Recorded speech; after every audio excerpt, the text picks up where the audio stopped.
Que s'est-il passé jusqu'ici? Nous savons que depuis l'annonce de Donald Trump selon laquelle il voulait attaquer l'Iran a frappé 4 navires dans le détroit d'Ormuz. Cela veut dire que dans le détroit d'Ormuz, rien n'a changé, vous savez, avant, après, pendant. Et il n'y a aucun trafic dans le détroit d'Ormuz, comme nous en parlions. Mais Rubio a déclaré aujourd'hui que le détroit était ouvert. Donald Trump a affirmé la même chose. Quelle est votre compréhension de la situation? Est-ce que c'est ouvert, d'une certaine manière, comme avant, lorsque les Iraniens laissaient certains de ces navires passer par le détroit d'Ormuz, ou est-ce totalement fermé?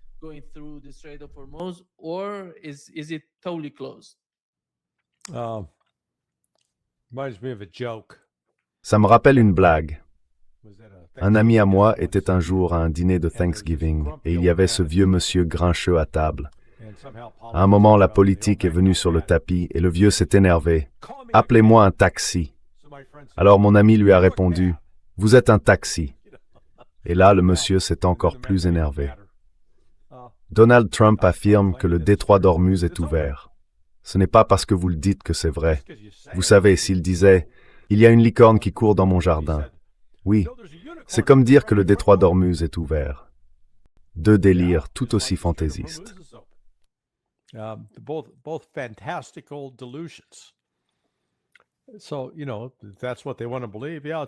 Donc vous savez, si c'est ce qu'ils veulent croire, oui, c'est ouvert.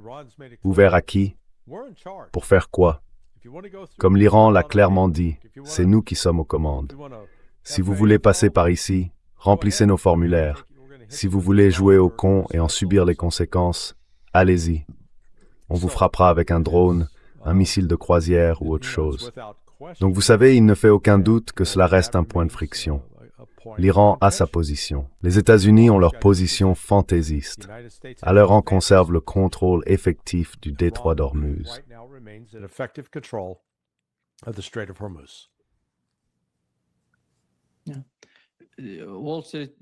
Oui. Le Wall Street Journal a rapporté que l'Iran avait formulé quelques demandes supplémentaires pour ouvrir le détroit d'Ormuz sous gestion iranienne, en partenariat avec Oman. Il mentionne 3 éléments, 3 points. Le premier, c'est la fin immédiate du blocus naval américain. Le deuxième, c'est la levée des sanctions américaines contre le pétrole iranien, les produits pétrochimiques et le gaz. Et le troisième, c'est une reconnaissance explicite du droit de l'Iran à percevoir des droits maritimes. Ces points avaient déjà été évoqués. Larry, comment comprenez-vous ce qui se passe en ce moment entre l'Iran et les États-Unis? Je ne sais pas. Avec les messages, enfin, tout ce qui se passe. Eh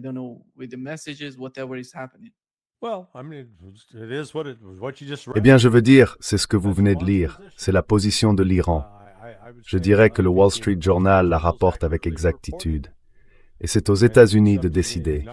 Si les États-Unis veulent que le détroit d'Ormuz soit ouvert, qu'ils acceptent ces conditions.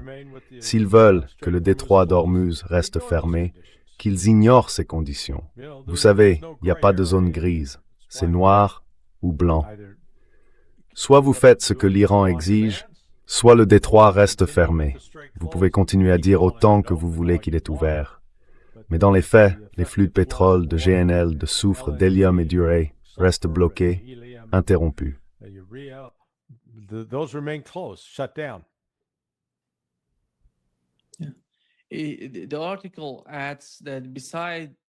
L'article ajoute qu'en plus de tout cela, l'Iran contrôlera le trafic entrant dans le détroit d'Ormuz et supervisera le trafic sortant passant par les eaux omanaises, bien sûr. Et c'est l'une des principales préoccupations. Je pense qu'ils mettent en place un nouveau mécanisme concernant le détroit d'Ormuz entre l'Iran et Oman.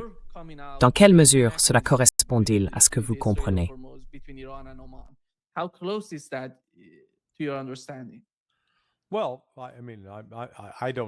Eh bien, je n'en ai aucune connaissance ni aucune compréhension particulière. Je me base simplement sur ce qu'ils ont dit par le passé. L'Iran va administrer le détroit. L'Iran va percevoir des droits et il va les partager avec Oman. Dans cette mesure, ce sera à Oman d'accepter la manière dont l'Iran entend faire appliquer cela. Oman adoptera la même position stricte Si vous voulez passer et utiliser nos eaux, vous devez remplir l'autorisation auprès de l'Iran. Ce n'est pas compliqué, c'est très simple.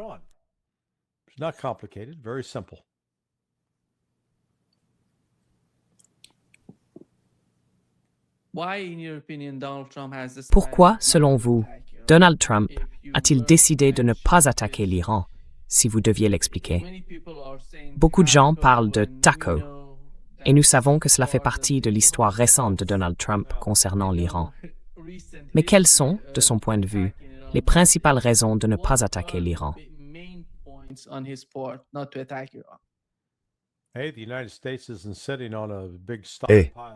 Les États-Unis ne disposent pas d'un énorme stock de missiles qu'ils peuvent se permettre d'utiliser.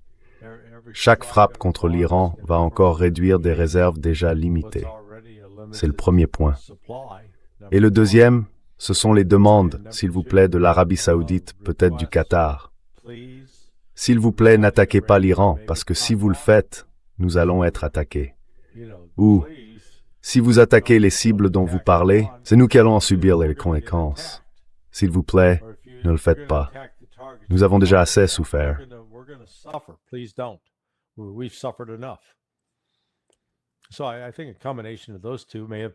Donc je pense que la combinaison de ces deux éléments a peut-être joué un rôle décisif dans la décision de Trump de ne pas aller de l'avant. Là encore, nous verrons ce qui se passe aujourd'hui parce que vous savez, Trump a déjà dit « si vous touchez le moindre navire, on vous frappera ». Bon, ils ont touché 4 navires aujourd'hui. Est-ce que les États-Unis vont riposter? Et puis, l'Iran a aussi frappé hier des bases américaines au Koweït. Donc, si les États-Unis décident de riposter à cela, l'Iran va réagir en continuant de tirer en retour et causer davantage de dégâts, infliger davantage de dommages aux avions, au personnel et aux sites américains.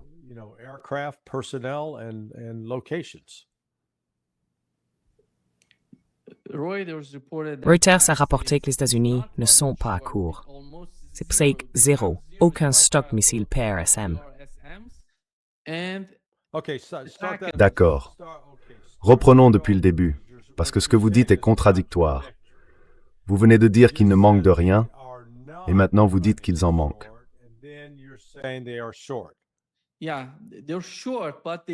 Oui, ils sont à court, mais ils ont précisé qu'ils ne disaient pas être en train d'en manquer. Parce que quand on dit qu'on est en train d'en manquer, ça veut dire qu'il en reste encore à utiliser. Eux disent qu'il ne leur reste plus rien. J'imagine que, d'une manière ou d'une autre, ils ne rendent pas compte de la réalité. Est-ce qu'ils parlent du CENTCOM? Est-ce qu'ils parlent du principal stock des États-Unis?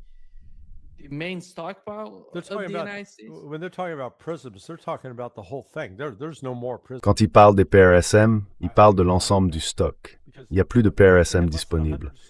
Je pense qu'ils ont raison là-dessus parce qu'ils en avaient moins de 100 au départ. Et Dieu sait combien ils en ont tiré au cours des 25 jours de juillet. Si vous en tirez 2 par jour, ça fait 50. Mais je pense qu'ils en tiraient davantage.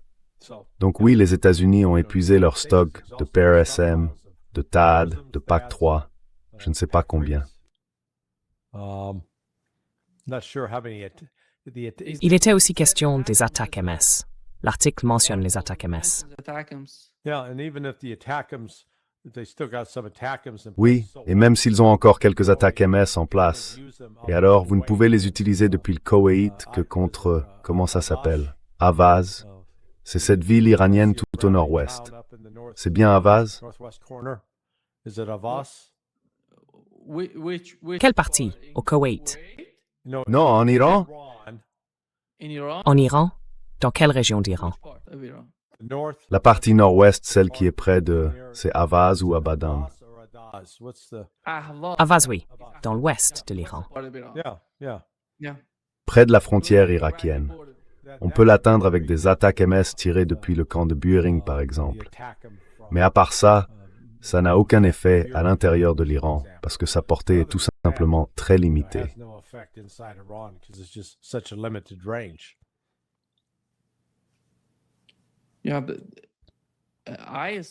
Oui, mais je suppose qu'ils allaient le faire. Qui le produit? C'est Lockheed Martin qui produit ça? Je crois que oui. Oui. Oui, parce que récemment, ils ont conclu avec eux un nouveau contrat de 6 ans. Because recently they have a new contract with them for 6 years. It In the doesn't next matter. 6 years. The contract doesn't matter. Le contrat n'a aucune importance. Ont-ils les matériaux nécessaires pour produire ces armes? La réponse est non. Ils ont besoin de gallium. Ils n'en ont pas. La Chine contrôle 99% de l'approvisionnement mondial en gallium. Les États-Unis en ont 0. Alors, ils peuvent bien faire tous les plans qu'ils veulent. Oh, on va attribuer des contrats, on va construire ceci, cela et autre chose. Sauf qu'ils n'ont pas les minerais critiques dont ils ont besoin.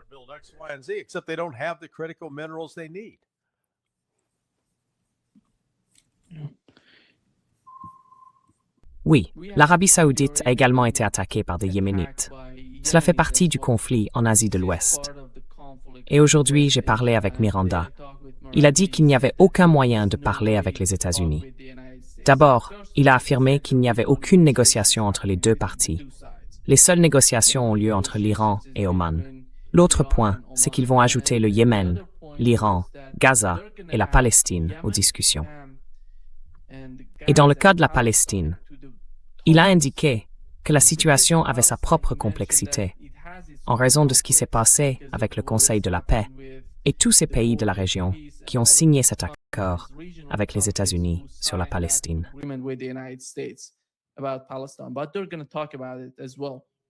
Mais ils vont aussi en parler. Et aujourd'hui, le Yémen a attaqué. Nous avons appris que ces forces ont utilisé des drones pour attaquer l'aéroport international de Najran, en Arabie saoudite. Et plus tard, nous avons appris que l'Arabie saoudite tente, en coulisses, de discuter avec les Yéménites par l'intermédiaire du gouvernement omanais. Ils utilisent le gouvernement omanais pour leur parler en échangeant des messages. Et ils ont dit que s'ils ne parvenaient pas à un accord avec le Yémen, ils avaient l'option militaire. Alors, quelle est cette option militaire? Est-ce que cela veut dire que les États-Unis vont les accompagner pour attaquer le Yémen? Does that mean that the United States is going to be with them attacking Yemen? No, I don't think so. I mean, look. Non, je ne pense pas. The whole Yemen. Enfin, regardez, sur toute la question du Yémen, vous allez probablement avoir une frappe de représailles aujourd'hui, ou demain au plus tard, depuis l'Irak, maintenant que l'Arbaïn est terminé. Mais le règlement se fera entre eux. Au final, les Saoudiens vont devoir chercher un règlement diplomatique avec Ansar Allah et les éléments chiites irakiens qui ont attaqué l'autre jour. Donc je ne vois pas l'Iran s'en mêler. Pourquoi le ferait-il? Parce que c'est pas vraiment leur combat. Je pourrais même les voir intervenir en faveur des Saoudiens en disant « Hey, on va vous aider, réglons ça ». Parce qu'il n'est pas dans l'intérêt des Saoudiens de continuer comme ça. Mais je pense qu'en ce moment, les Saoudiens ont leur fierté en jeu, donc ils vont continuer à essayer de lancer une attaque.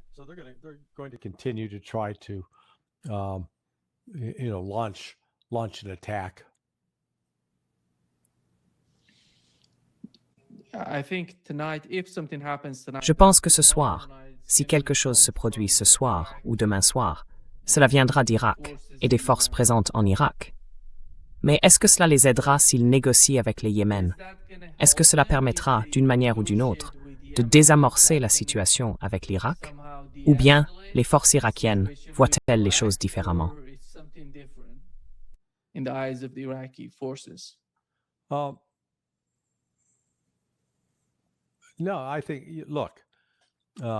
Non, je pense... Écoutez, je ne sais pas précisément ce que l'Irak, les forces irakiennes vont frapper. Mais toute la question est la suivante. L'Arabie saoudite peut-elle supporter des pertes? Et je dirais que non. Elle court trop de risques en...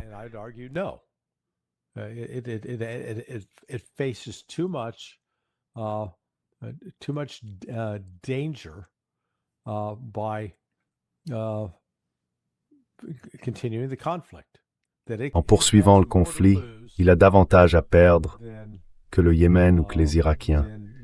Donc vous savez, ils doivent... C'est pour ça que je dis que tôt ou tard, la réalité va s'imposer. Ils ne peuvent pas continuer à se bercer d'illusions en disant « Oh, on peut le faire quoi qu'il arrive ».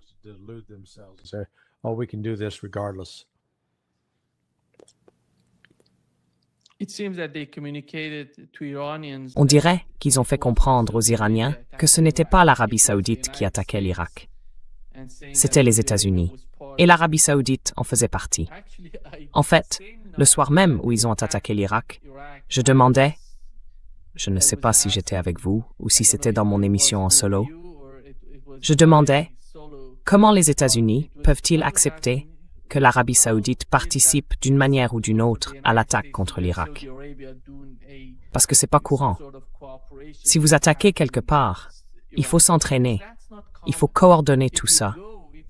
Vous savez, avec des pilotes saoudiens et des pilotes américains qui travaillent ensemble. Ce n'est pas quelque chose qu'on peut faire facilement du jour au lendemain.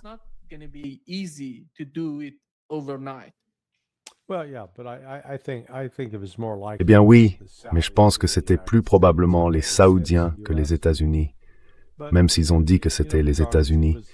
Mais quoi qu'il en soit, ils ont frappé environ 5 sites différents à l'intérieur de l'Irak. Et donc je pense que l'Irak va riposter de manière très sérieuse. Cela va infliger des dégâts importants aux Saoudiens. Ensuite, ce sera à eux de décider, vont-ils poursuivre cette escalade ou vont-ils y mettre un terme et dire « D'accord, ça suffit ».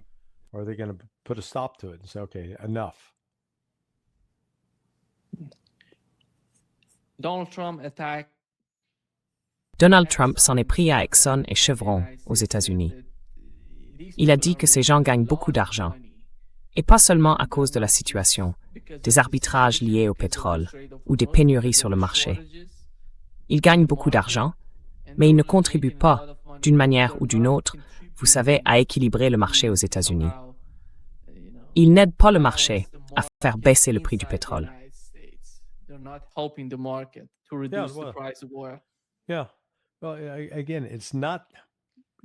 Oui. Bon, encore une fois, ne parlons pas du prix du pétrole. De quel type de pétrole parle-t-on? Du brut léger à faible teneur en soufre ou du brut acide? Celui qui est déterminant pour l'impact sur l'économie mondiale, c'est le brut acide. C'est ce type de brut que les raffineries en Chine, en Inde, au Japon et en Corée du Sud sont équipées pour traiter, tout comme 70% des raffineries américaines situées sur la côte du Golfe. Elles sont conçues pour traiter du brut acide, un pétrole à forte teneur en soufre. Or, il y en a une pénurie. Je veux dire, c'est cela qui manque à l'échelle mondiale. Le brut léger à faible teneur en soufre, lui, ne connaît pas de pénurie mondiale.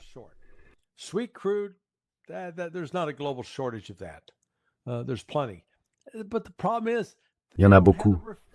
Mais le problème, c'est qu'ils n'ont pas les raffineries pour le traiter. C'est ça que les gens ne cessent de rater. Ils parlent sans arrêt du pétrole en général, de ce pétrole-ci, de ce pétrole-là. Non, ce n'est pas juste du pétrole. Il faut bien comprendre de quel type de pétrole on parle. Aujourd'hui, il y a donc une pénurie mondiale de gazole et de carburant aérien, parce qu'ils proviennent des distillats moyens issus du traitement de ce pétrole à forte teneur en soufre. Et il y en a une pénurie mondiale. Cette pénurie mondiale se reflète dans des prix plus élevés pour le gazole et pour le carburant aérien.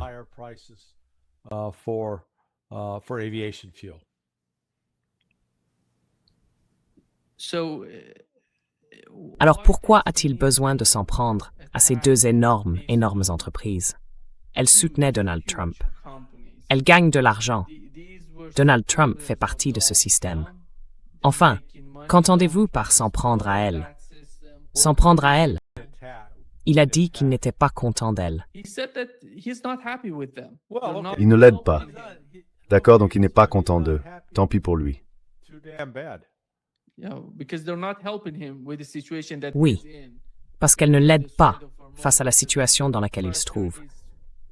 À cause du détroit d'Ormuz, à cause de la pression qu'il subit en ce moment. C'est là son problème. Vous savez, il y a une forme de désespoir, parce que d'un côté, il voit le détroit d'Ormuz. Il lui est très difficile de mettre fin au conflit dans ce détroit, parce qu'au final, il doit tout céder aux Iraniens. Il n'y a pas d'autre solution. Et de l'autre côté, sur le plan intérieur, il voit ces entreprises qui ne coopèrent pas avec lui. Donc la question serait, combien de temps Donald Trump veut-il poursuivre le conflit dans ce détroit et à quelle vitesse peuvent-ils conclure un accord avec l'Iran? like in this trade, and how fast can they get a deal with Iran? I don't think they can get a deal with Iran. Je ne pense pas qu'ils puissent parvenir à un accord avec l'Iran. Ça va prendre du temps.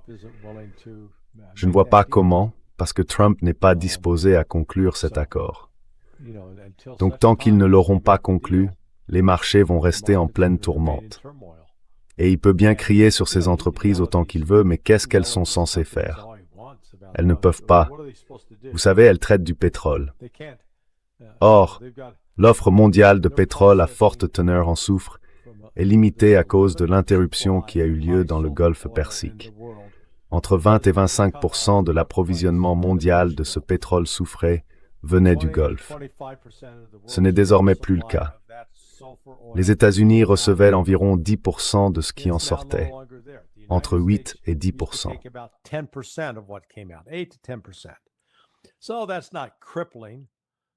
Ce n'est donc pas paralysant, mais c'est quand même le cas. Vous savez, vous êtes toujours en baisse de 8 à 10%. Imaginez si votre revenu mensuel était réduit de 10%. Il vous resterait moins d'argent disponible. Il n'y a donc pas de solution rapide, à moins que les États-Unis ne négocient un accord. Et même s'ils concluent cet accord aujourd'hui ou demain, et que le pétrole recommence à circuler, la pénurie va se poursuivre pendant au moins 40 jours, au minimum 40 jours, et peut-être plus longtemps. Parce qu'on ne sait toujours pas dans quel état se trouvent les différents champs pétrolifères et terminaux pétroliers des différents pays arabes du Golfe. In the various Gulf Arab countries. Yeah.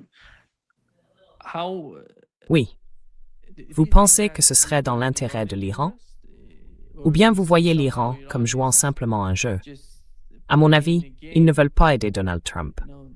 Il n'y a aucune raison de croire que l'Iran veuille aider Donald Trump dans la situation où il se trouve, compte tenu de la pression.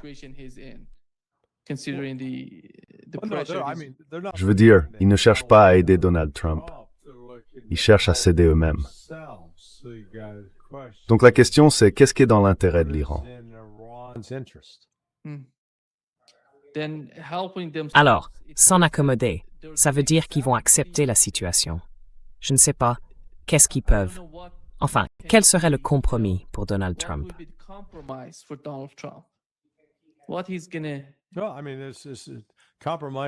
Ce qui va...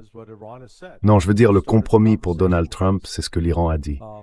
Je veux dire, on a commencé la discussion par ça. Vous savez, Israël quitte le Liban, on lève le blocus, on lève les sanctions sur le pétrole, et on reconnaît que l'Iran va commencer à percevoir des frais, des péages, peu importe, des droits d'usage, des indemnités pour dommages environnementaux pour chaque navire qui traverse le détroit d'Ormuz.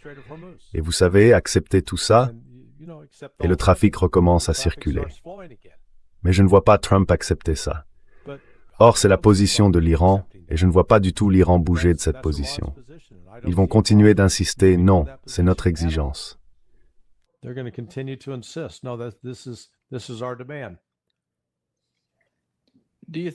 Pensez-vous que la situation, avec le Yémen et le Liban qui entrent en jeu, devient plus compliquée pour Donald Trump? Comment ça? Au Liban, Israël s'engage se détruire région, je dirais. Oui, Évacuer les habitants de certaines régions du sud du Liban. Il ne semble y avoir aucun signe positif indiquant qu'ils vont quitter le Liban, qu'ils vont se retirer du Liban.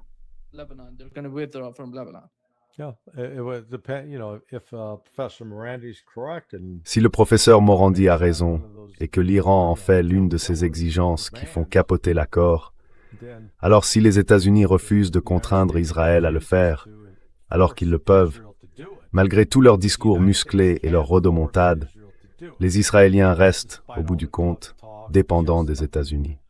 They are ultimately dependent upon the United States.